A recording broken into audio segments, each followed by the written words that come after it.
All right, so let's talk about Category B, space margin, scale B2, following distance. So what ICBC says, maintain a safe following distance between your vehicle and the vehicle in front of you. Okay, and our take on that is, don't just stare at the vehicle in front of you, waiting for the brake lights to come on. Instead, think about how the gap between the two vehicles is increasing or decreasing. Also, pay attention to what the vehicle in front of you is dealing with. Is there congestion up ahead? Is the vehicle in front of you maintaining a good following distance from the vehicle in front of them? Is the vehicle in front of you turning? So don't assume they will finish their maneuver in time. What if they have to suddenly stop for a pedestrian to cross? Okay, so this is the example we're talking about here. If you're two cars back, you won't know what this car might be waiting for, right? They might be waiting for a pedestrian to cross.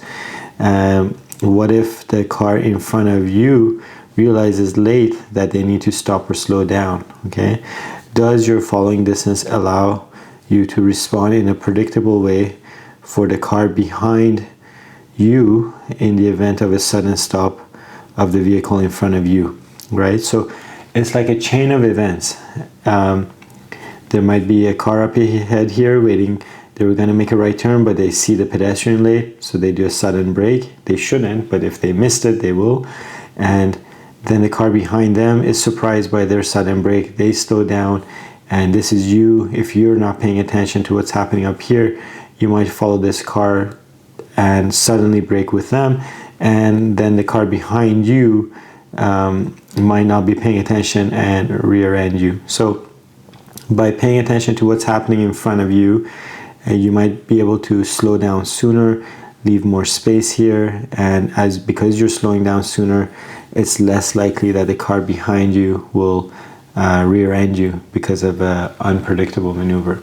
Okay, so let's do some simple math. The book says in the city, you need to be 2 seconds away from the vehicle in front of you. Okay, at 50 kilometers an hour, you're traveling at approximately 13 meters per second. I can get into the math, but I won't. So at 2 seconds times 13 meters a second, that's 26 meters following distance. Okay, so that's like a really large swimming pool in front of you. In the highway, the book says to be at least 3 seconds away from the vehicle in front of you. So at 80 kilometers an hour, you're traveling at approximately 22 meters per second. So 3 seconds times 22 meters per second, you need to be 66 meters of following distance in front of you. So that's about half a city block, or even more, right? A city block is usually about 100 meters. So 66 meters, more than a half a city block away from the car in front of you.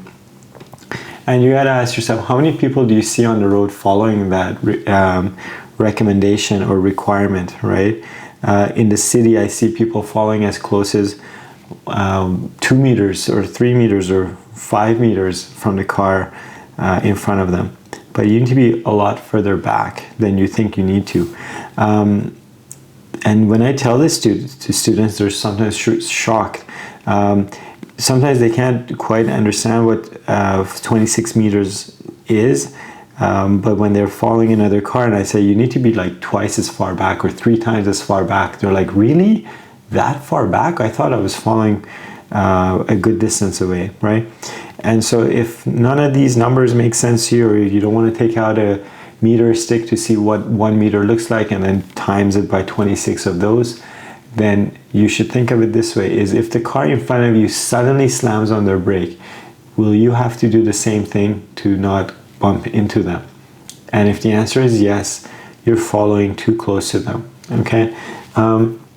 Usually when I ask that question from students, the answer will be like, oh yeah, if I'm following this close from them, then if they slam on their brakes, I'll have to slam on my brakes. And even if you end up stopping there in time, well, the car behind you might not realize what's happening and they might rear end you. So the following distance is not necessarily just from protecting you from having a collision, but it's also protecting you from getting rear-ended, right? So how predictable we are to the car behind us also determines whether we are in a collision or not.